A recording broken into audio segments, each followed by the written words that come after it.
Magandang araw muli sa inyo lahat and welcome back sa ating session 6 para sa ating 50 days of supernatural transformation. Yan. So we are now in lesson 6, which is transformed in my financial health, o nagbago sa ating pinansyal na kalusugan. Yan, patungkol sa pananalapi ang ating pag-uusapan, o kalusugan sa pananalapi. At alam natin, napakalagang bahagi ang pananalapi sa ating buhay. In fact, si Jesus mismo ay marami siyang turo patungkol sa pananalapi kaysa sa iba pang mga topics sa Gospels. So that's how important finances is in our life. At sabi nga ng Proverbs 3:9-10, honor the Lord with your wealth, with the first fruits of all your crops, then your barns will be filled to overflowing, and your vats will brim over your new wine. Yan, napakalaga na talagang kung paparakalan natin ang Panginoon, ay ito po ay may kinalaman sa ating how we honor Him through our finances, or our incomes, o ating mga business, at kung ano man ang ating kinabubuhay. So I just want to share to you 7 habits for financial health. So before we do that, let's pray. Father God, I pray that ikaw pong patuloy na manguna sa amin as we talk about finances. So God, gabayan mo po kami at kami magkaroon ng karunungan mula sa iyo sa pangalan ni Jesus. And everyone say, Amen and Amen. So 7 habits for financial health, o 7 gawi o ugali na dapat nating ginagawa para tayo po ay magkaroon ng financial na kalusugan, o pananalaping kalusugan sa pananalapi. At itong 7 habits na ito ay dapat gawin in order sa sa pagkakasunod-sunod niya upang tayo ma-achieve natin yung pagpapala na nais natin, dahil nga alam natin na when it comes to blessing, dito tayo nasa sentro po, pero hindi man lahat talaga ng blessing ay tungkol sa pananalapi lang, pero alam natin malaking bahagi talaga nito ang pananalapi. So let's talk about money for this session. So number 1, 7 habits for financial health, o 7 gawi para sa kalusugang pinansyal o pananalapi.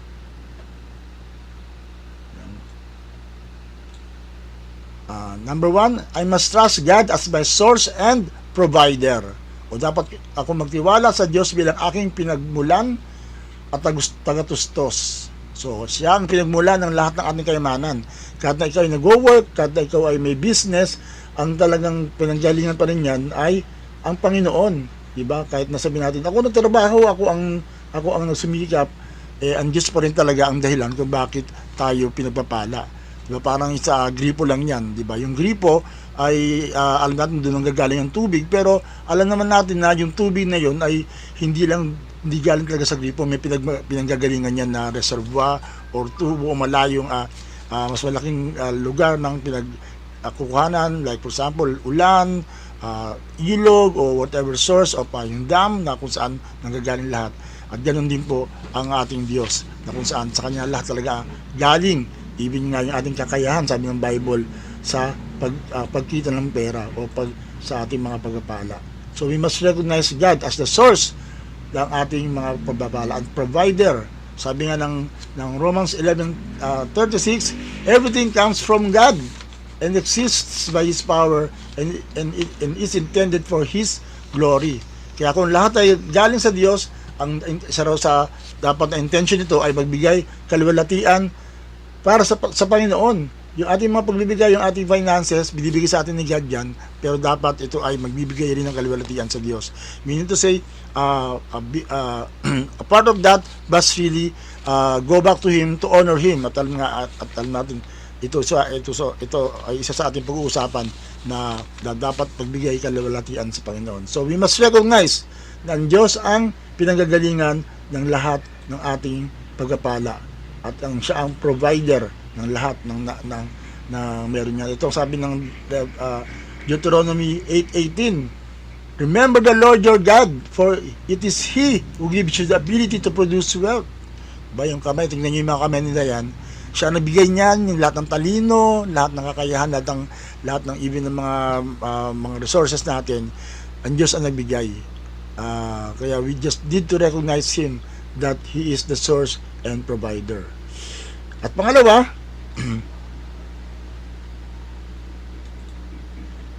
I must keep good records. Dapat tayo magkaroon ng magpanatili ng mabuting talaan. Minito say, alam mo dapat kung saan napupunta yung pera mo. Di ba? Sino sa inyo nagkakaroon ng record? Kahit meron tayong cellphone, sa mga notes, di ba? Sa yung mga, at least naglilista ka. Napakahalaga na naglilista ka para alam mo kung saan napunta yung pera mo. Di ba? Iba kasi, for example, may 1,000. Tapos bigla na lang mawawala 1,000, hindi mo alam kung saan napunta 1,000. So, mawawala ka ng track, hindi mo nalalaman kung ano nangyari sa pera mo. Dapat malaman mo kung ano nangyari sa pera na binigay sa iyo ng Panginoon. That is stewardship. Proverbs 10:7-23-24, riches can disappear fast. Madaling mawala ang mga kayamanan. So, watch your business interests closely. Know the state of your flocks and your herds. Yan, so sa panahon nila ang kanilang mga business ay mga kahayupan o mga alaga, mga baka, mga tupa, doon ayun ang kayamanan nila. So kailangan alam nila kung ilan 'yon, alam nila dapat kung ito lumalago o kung kumiliit, dapat alam nila kung anong kalagayan. Di ba? Sino sa inyo, di ba?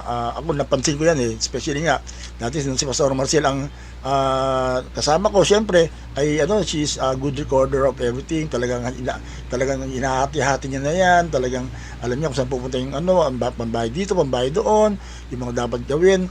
I trust her with that. Pero syempre ngayon ako I'm on my own. I need to learn fast.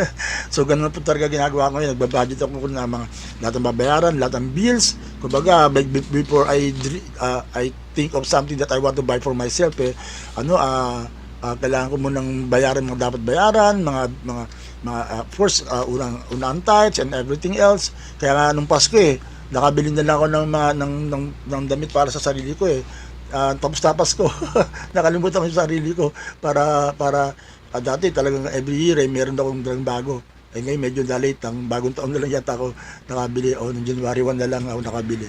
So ibig sabihin meron alam mo dapat unahin, di ba, nung Pasko kung hindi ka nag-budget sigurado magugulat ka na ubos ang pera mo. Pero kung alam mo kung ilan ang dapat mong bigyan, nilista mo kung ano yung mga dapat mong bilhin, ano yung mga dapat ihanda and all that, alam natin na kahit paano may mangyayari naman talaga kapag binudget mo yung pera, ba? At least may halalaman mo kung saan pupunta. Huwag kayong maniwala dun sa kapag yung nawala mong ba't ka mag-budget, wala mong babudgetin. Kahit yung 10 piso, pwede mong budgetin yan, di ba? Alamin mo lang. So, yung recording, napakahalaga. Kahit sa church, diba, alam natin na you cannot exist without a good record of our income, yung expenses, income and expenses and all that. Napakahalaga niyan na meron tayo na good records. At pangatlo, ito yung talagang ginagawa na natin at dapat ginagawa pa rin talaga lalo ngayon as we are preparing for the first fruits. I must give the first, take note, the first 10% back to God. Dapat kong ibigay ang unang 10% bahagi pabalik sa Diyos na lahat ng ating kinikita, sabi ng Bible. Yan, so hindi last 10%, kundi first 10%. Kaya ngayon ang practice ko ay dalawa wallet ko. Ba't dalawa wallet ko? Hindi na ako ganun kayaman. Siyempre, kung ano lang talaga, ganun man talaga. Kaya nga maganda yung percentage Hindi ka pinipression na rin magbigay ng exact amount or something na di mo kaya. Kundi depende lang sa tinanggap mo. Depende lang sa pagpapala mo. And that is the first 10%.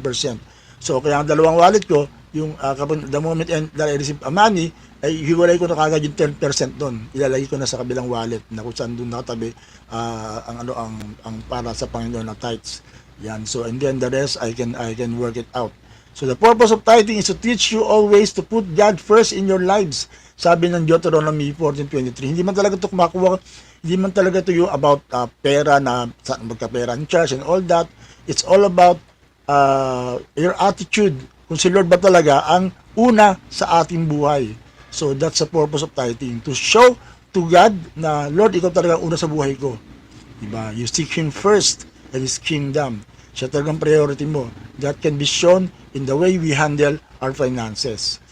Katulad ng binasa na ating verse for memory verse natin, we honor the Lord by giving Him the first part of all your income and He will fill your barns to overflowing. Kaya ngayon sa first fruit, Dati binibigyan namin first week of our income, pero ngayon ang challenge ko sa sarili ko, I want to give God the first month of my income to the Lord as first fruits. Of course, kanya-kanya conviction yan, pero if you want to honor Him, then do something that that somehow that will really show that you honor Him.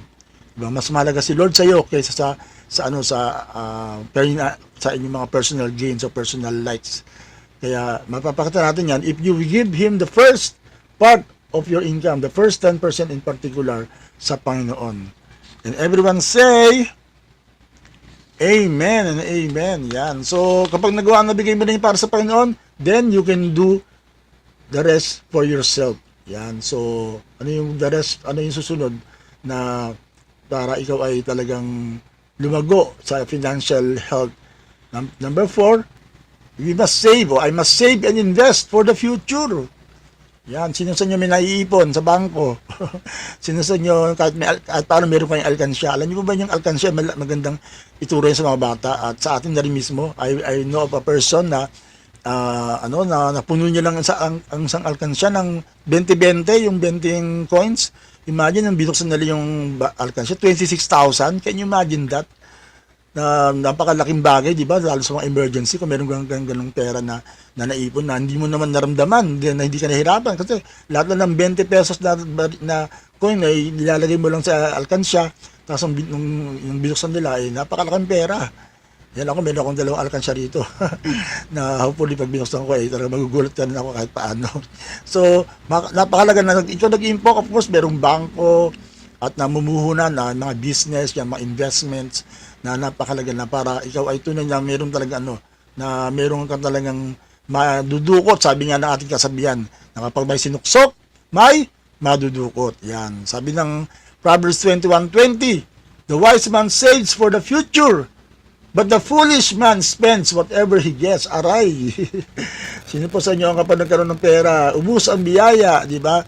Kaya nga yung mga nananalo sa mga loto, yung ganyan, kahit napakalaking pera, milyon, sandali na nauubos eh. Kung hindi nila alam kung paano i-manage, kung hindi sila marunong na talagang investo, talagang itabi ang malaking bagay sa bangko. Diba? So, marami tayong biyayang tinanggap sa nakaraan. So, what are you doing with that right now? Malaking bagay. Sana kung ikaw ay talagang nagkaroon ng investment para sa kinabukasan. At ngayon, ang dami talaga, alam natin, marami tayong mga surprises sa buhay. At mahirap kung wala kang tarang naitabi. For example nga, kapag nagkaroon ng mga emergencies, of course, alam natin na pinagpipray natin ang protection ng Diyos. Pero, all of us are, somehow merong parang quota na ganyan na talaga meron tayong magkakaroon ng emergency. By all means, lalo sa mga nangyayari sa paligid natin, di ba? Kung di man sakit ay mga tragedies, etc. Of course, hindi natin gusto na mangyari, pero ang Bible mismo na naturo na you must save for the future. Na dapat nagtatabi ka talaga para sa kinabukasan. So, kailangan mong mag-impok at mamuhunan. At sabi nga ng Proverbs 13:11 pa, money that comes easily disappears quickly, 'di ba? Ganun talaga, 'di ba? Yung kapag easy come, easy go. Yung kaya nga pag get rich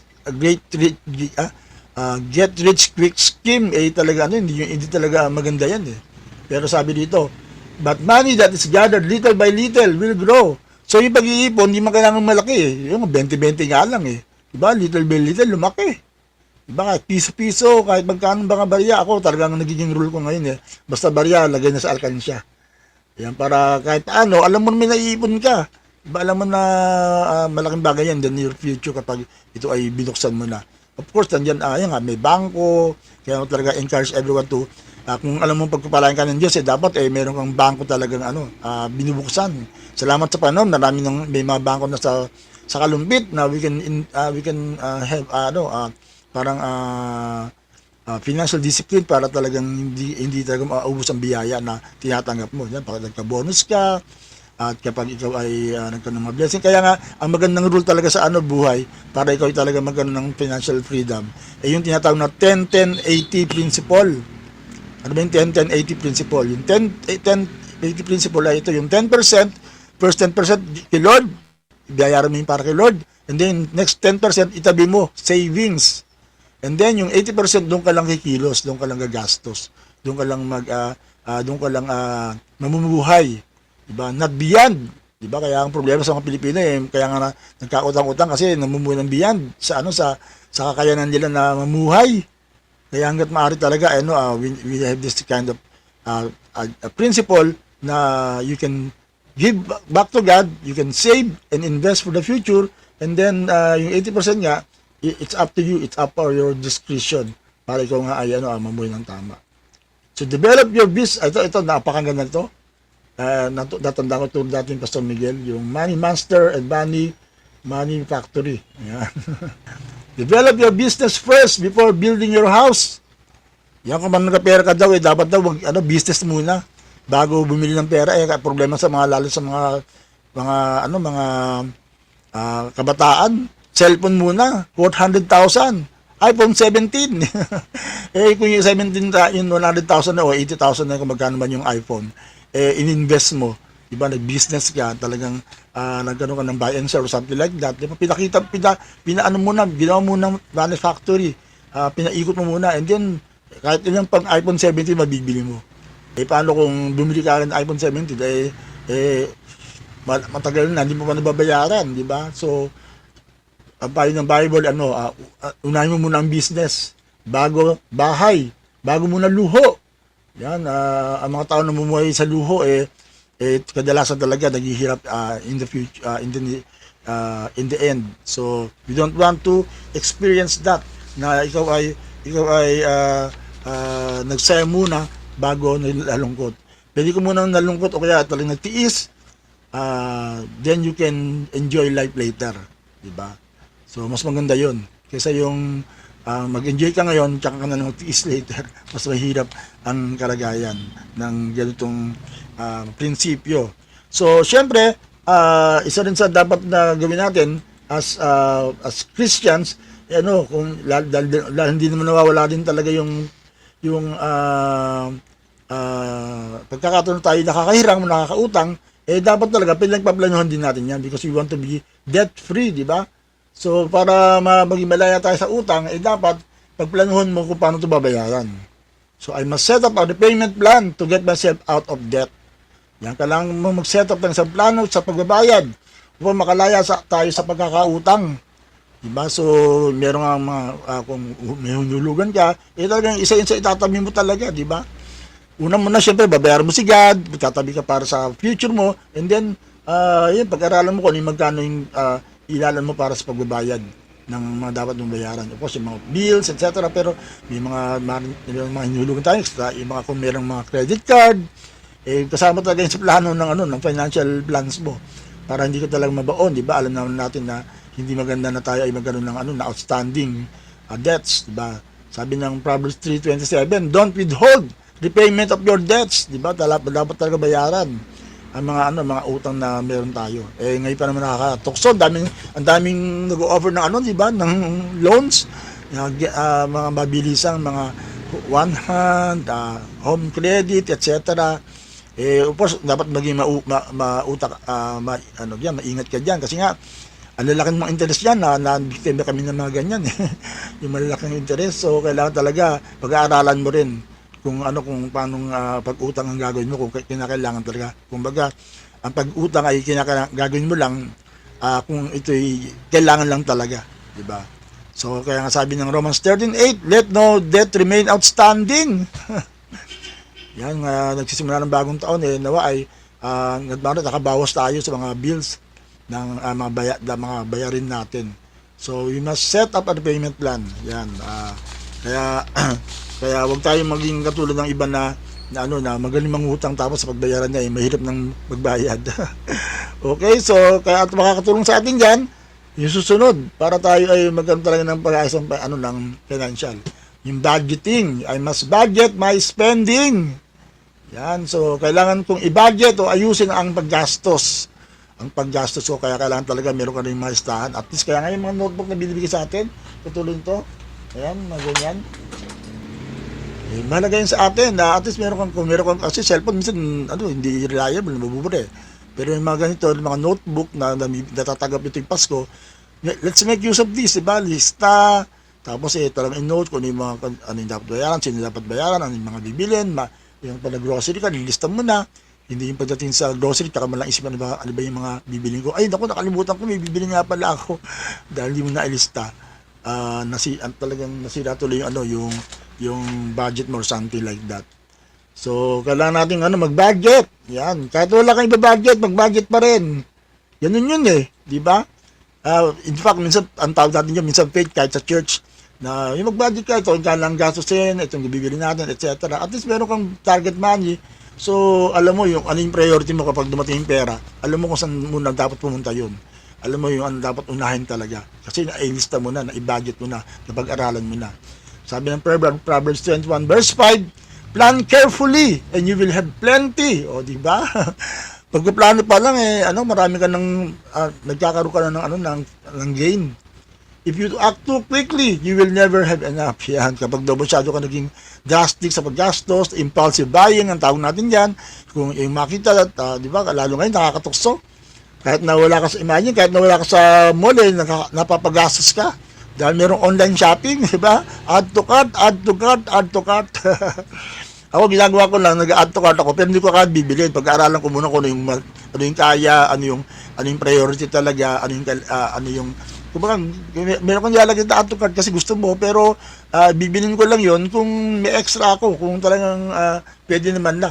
Pero kung yung mga priority mo na talaga dapat ang bilhin. Kasi minsan nakakagulit kapag nag-add to cart ka. Minsan naranasan namin yan one time may dumating na na mga COD na 7,000 worth. Wala kaming ganung pera. Ganung pera nag-isip pa sa Marcel pala kasi nga baka na-add to cart, napindot yung order. Kaya nagulat kami dumating hindi namin tinanggap kasi hindi namin talaga pinag-aralan yun na paghandaan. So kaya make sure na pag-aralan talaga yung nababudget talaga, alam mo na meron kang pera sa to your advantage so that everything will be for your gain. If you plan carefully, kung magpaplano ka na maayos, then you will have plenty. Pero kung ikaw ay mabilis ang kumilos, nagdesisyon, then sabi dito, you may never have enough. Sabi pa na Proverbs 21:20, stupid people spend their money as fast as they get it. Gusto niyo bang matao na stupid? Yung kapag nagkapera ka, gastos agad, di ba? Mall ka agad, kain ka agad, eat all you can, aray. At kinabukasan, ubos na. Yan, sino sa inyo, pagkatapos sa Pasko, marami pa kayong pera. Di ba? Malaking katanungan yan. Of course, gumastos tayo dahil nga, marami tayong gagastosan. Pero malaking bagay kung after Christmas, may pera ka pa. Nabigyan mo ng dapat mo bigyan, na-bless mo dapat i-bless, nakapamasya ka rin, kahit of course, nagkaroon ka ng time to really unwind, recharge, etc. Pero meron ka pa rin pera, and that's well and good kung ganun nga nangyari sa atin, sa iyo, na dahil nga, na-budget mo na maayos ang pera. Yan. Kasi nga, ako, I've seen that Kapag, kapag you want to honor God with your money, the Lord will honor you Talagang, ako, naranasan ko yung Pasko na talagang, I want to honor God, talagang I give what is due to Him, and then bless people, etc., etc. Pero hindi ako naubusan. Kasi nga, ayun ang prinsipyo ng Diyos, di ba? You can never outgive Him. Talagang lagi siya magpo-provide para sa atin. And everyone say, Amen and Amen. Woo! Thank you, Lord. At panghuli, pangpito, kailangan kong magsaya kung anong mayroon ikaw o mayroon ako. I must celebrate what I have. Yan, di ba kung yung binili sa atin ni Lord, maging masaya ka. Talagang masatisfy ka sa blessing ni Lord na meron ka. Ang problema sa atin nga ay kapag tayo naiinggit sa iba, di ba kaya nga expression na sana all, talaga yung isa sa pinaka hindi magandang expression na dapat nating ipamuhay, di ba? Yung nainggit ka, yung gusto mo kung meron yung iba, meron ka rin yung kay Pedro, yung kay Juan, kay Pedro pa din. Hindi pwede, di ba? Cannot be borrow one from two. You must be satisfied, you must be happy with what you have, with what the Lord has blessed you with. Hindi ko nga sa ibang tao yung gugustin mo. Parang di ba si Haring Akab, nung ang dami-dami niyang vineyard tapos yung isang vineyard ng isang sa kapitbahay niya, yung ginusto niya, yung gusto niyang hilingi, akunin. So, and that is very, very ungodly. So, it is better to be satisfied with what you have than to be always wanting something else. especially from others. Ecclesiastes 6 verse 9. At yung sabi nga rin sa 1 Timothy 6:6, godliness with contentment is a great gain. Maging masaya tayo talaga. Magiging masaya ka kapag you stop comparing yourself with others and be happy with what God has blessed you with. Kung merong blessing iba, then it can encourage you, maging masaya ka para sa kanila. And time will come, the Lord can bless you with more than you can expect or imagine or think, sabi ng Bible. Pero as for now, be contented. Be happy with what you have. Don't worry. Be happy. Amen? Sabi ko Hebrews 13:5, keep your life free from the love of money. Yan ang problema na ngayon. Pera pinag-usapan natin, pero kapag minahal mo na yung pera, ayun na magiging problema natin. Kumbaga, hindi tayo dapat maging tagasunod ng pera. Ang pera dapat sumunod sa atin. Kumbaga, tayo ang mag-control ng ating finances. And be content with what you have. For God has said, I will never leave you and I will never forsake you. Wow! Palapakan natin ng Panginoon for that. Dahil sa kanyang pangako na hindi tayo iwan at hindi tayo palabayan. So sa oras na to ay talagang dapat magtiwala tayo sa Panginoon na He can bless us more than we can ask or imagine or think. So let us pray na talagang we will be happy financially. Talagang tayo po ay maging masaya sa anumang blessing the Lord na binibigay sa atin. And then we can support the ministry. We can really be faithful with what we have and really honor God even on our financial life or financial health. So let's pray na maparangalan si Lord sa ating buhay. Let's pray. Father God, salamat po sa oras na to. Salamat po na Ikaw ang nagpapala sa amin. Ikaw ang tunay na kumikilos sa aming mga buhay. So Lord, as we talk about financial health, Lord, I pray na ito'y gawin namin ayon sa iyong kalooban, na gawin namin ito ng pagkasunod-sunod, Lord, that you will be honored in our life. Lord, we bless everyone, Lord, especially sa iyong gawain, na kami maging faithful sa pagbibigay, maging faithful sa aming finances, Lord, na talagang ikaw mismo parangalan. Kaya Lord, ikaw ay mataas sa aming buhay sa pangalan ni Jesus, and everyone say Amen and Amen. So before we leave, let's review and wrap up. As I said sa unang bahagi, these are 7 habits na dapat gawin natin in order sa pagkasunod-sunod. So it will be built upon one truth to another truth or another habit, so that you can grow financially healthy in the name of Jesus. So ano po yung 7 bagay na dapat natin gawin? So number 1, we must trust God as our source and supplier or provider. Pangalawa, we must keep good records. Magkaroon tayo magandang talaan ng ating mga finances. Pangatlo, ito yung ating kapag naayos na natin, let's give God the first 10% of our back to God, of our income. Tayo maging faithful sa ating ikapu. Pang-apat, yung part natin na tayo dapat matuto mag-save o mag-invest para sa kinabukasan. Save and invest for the future.